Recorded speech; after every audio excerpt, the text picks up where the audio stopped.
Welcome to Present Poetry, a podcast where we sit back, relax, and enjoy some poets of the past and present.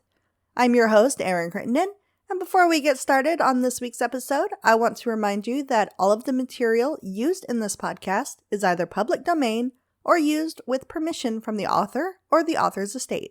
It's a fun time for all ages, so sit back, relax, and get ready to hear this week's featured poet.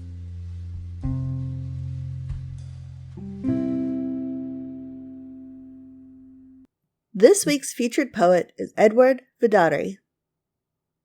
Edward Vidaurre is the author of 10 collections of poetry and is the 2018-2019 City of McAllen, Texas Poet Laureate.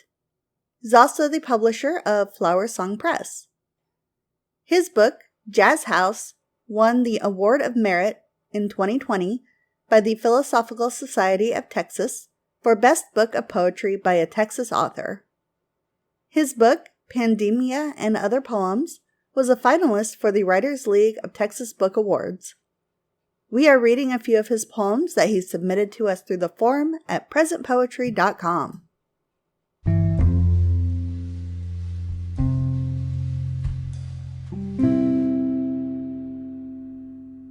This poem is called Prayer. I'm in the basement again, praying to the rafters. Blank stare. It's twilight, and I'm falling. I don't understand the curve in milk. The language of the lotus blooming is tinnitus blue, unlike water or blueberry syrup or a found body floating in a river. Unlike a ringing in the ears, but like a trumpet wail at a funeral, taps on the window when alone at night. The sound of broken glass. I'm driving 100 miles per hour again, ignoring deer crossing signs, smoking cigarettes, dehydrated, the yellow of my teeth glow. God, where did you hide the lantern that hung at the entrance of purgatory? The dancer laughs at me and points towards the fish tank hanging from the ceiling. God, my child fights with her bare knuckles, hitting the laughing ghost between the eyes. God, between the eyes. God, between the eyes. God, I'm going to slam on the brakes now. I'm going to slam on the brakes now. I'm driving 100 miles per hour, God. God, I'm taking these pills. 1, 2, 3, 10, 50. Water is metallic and feels like fire down my throat. God, I'm dreaming in sepia tones. The dirt is dirt and the water is mud. The birds are staring. The water is mud. The wind is wailing. God, the dirt is dirt and the water is mud. The room is spinning and the tubes are in my throat again. The nurse is charcoal. The doctor is writing poems on a clipboard. The doctor is writing poems. The nurse is scrubbing charcoal from her hands. The charcoal is served with coffee in the cafeteria. My heartbeat is beating. God, I'm taking the pills again. Again. God, I don't like guns, but they are pointed at me. A hunger for the hollow point. I feel like I am a designated target for the angry sister, the round nose, the boat tail, the heavy tip. Are you my vest, God? God, I still dream of bullets piercing me, and I'm a child, and I'm a teenager, and I'm riding the bus, and I'm in the back seat with a woman, and I'm in a hotel room with another woman, and I'm on the beach with a woman, and I'm reaching for my license and registration, and it's still this dream of mine. And God, the bullets are still piercing me in the gut, never on the head, because I smile, because I sing, because I breathe, because, God, I'm a soft target, because of my words on the page. God, I'm dreaming again. I'm quitting my job. I'm throwing away my slip-resistant shoes. I'm turning in my badge. I'm clocking out at 2 p.m. I'm burning my uniform. I'm claiming my 401k to pay my mortgage. I'm gassing up my car. I'm going to drive past the house with the white picket fence. I'm going to walk barefoot in the mud from my dreams. God, how did you charm the men to follow you? How did you punish yourself when you lied? How did your mother breastfeed you, and you thought it okay to tell the world you were better than her? And am I really an image of you? What kind of man did you look up to, a human god? God, I'm on the ledge again, tiptoeing along life, looking down at the city in song for a silent fog to drift in. God, is this the price of prayer? Can you give me wings for this? Turn me into a gliding sonnet? God, I don't like fire. I hate the feel of heat on my body. What's the difference between heat on skin and skin on soul? Will I wail in pain? How can one die when dead in hell? What torment awaits us, God? If this life were a baseball game, I would have struck out and grounded into a double play to end the game. Why is life so unfair, God? Why is life a one-time chance at righteousness, God? Is that why you still hang from the cross? Is that how you want it?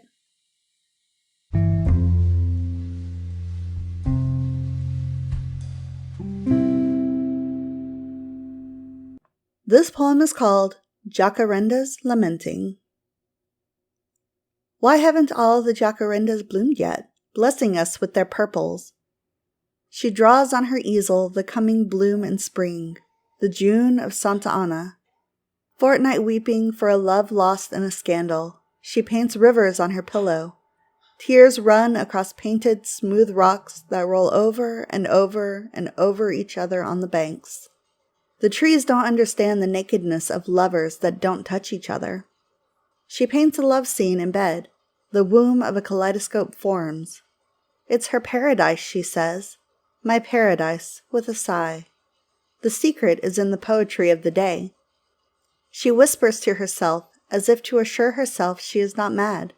She is not mad. She is forever in love.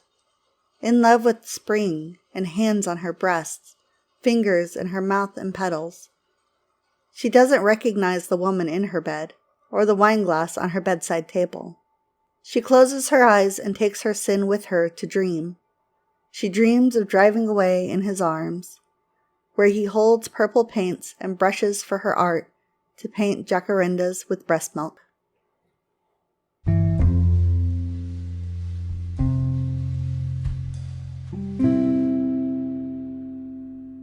This poem is called Instructions on Preparing for Prison. Cross over to Nuevo Progreso, Mexico. Be pulled into the first dental office, get iron teeth. Spend a month in the forest. Let loneliness bring you wine. Drink and sit still. While there, close your eyes and let darkness stick to your eyelids. Let the trees remind you of books and mussels. There will be an absence of spirit at times, but don't let your smile waver. It will always be 4 a.m. And pay attention to the flickering of lights. Listen to the songs of maybe. Embrace the wailing lifer. Prepare to write about grunts and blood. Count breaths on the nights when it rains. When you yearn for breasts and kisses, let yourself swell and let your tired body rest. Prepare for the Beatitudes, words from mind to hand to page. Find comfort in muscles and tears. Your soul will release sage. In the yard, the sound of wind is a distant prayer of a mother. Maybe not your own. Still, dream of an escape and the reality of staying in place. Write a poem about the faint taste of sugar. Write again and again. Letters that speak. Every day is one to regret. Eat all the vegetables you can. Follow the rolling pea and suck it off the ground. If someone tries to take away your integrity, tell them you're my brother, my sister, my best friend, my son, my daughter, that I saved your life in June, that we were in war together and returned to the same neighborhood where we were chastised but survived. Tell them we also ran from the cops. We also played Little League and lost. That we fooled around with girls in the back of my stepdad's Buick Skylark, that we climbed trees together, but never confessed to any crime. Remember, you're in charge of my funeral.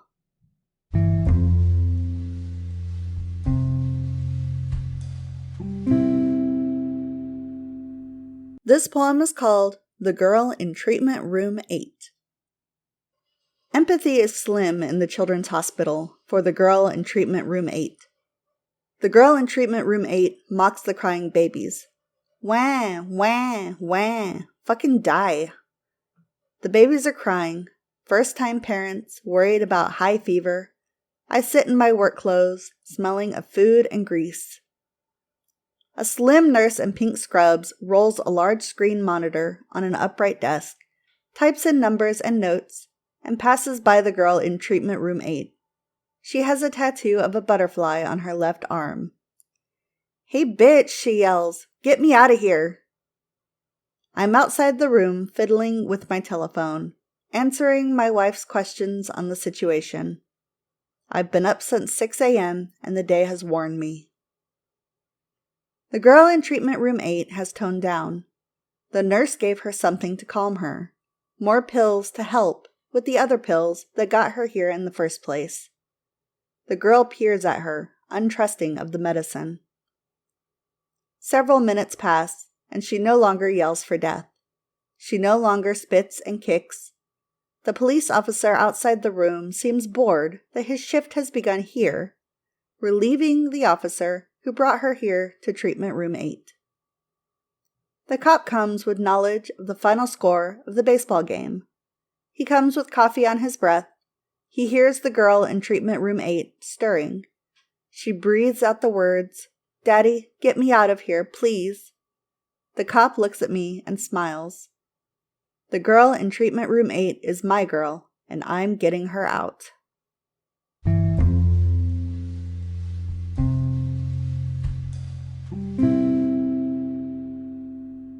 This poem is called River Says, after Sai-Hoa. The river says, "Stay on dry land. I'm moving fast today." The river moans toward the ocean, carrying shattered dreams in its watercourse. I want to ride it to the end of its journey. I need to collect the names and last songs of lips and throats. The river says, "Run along the edge of my waters." By this, I interpret it as, follow the laughing clouds, barefoot, arriving with bloody feet. The river says, bring medicine and candles, bring a change of clothes and a dog to shadow you. I'll bring fire and amethyst if I go in February. I'll bring feathers and smudge sticks for healing. In case I forget, the river says, bring prayer. Thank you for listening to this week's episode of the Present Poetry Podcast. If you enjoyed the show, feel free to like us, leave a review, or share us on social media. If you are a poet or you know someone who is, we would love to hear from you. You can reach out to us or submit your work through our website, which is www.present-poetry.com. Again, that is www.present-poetry.com. We can't wait to hear from you.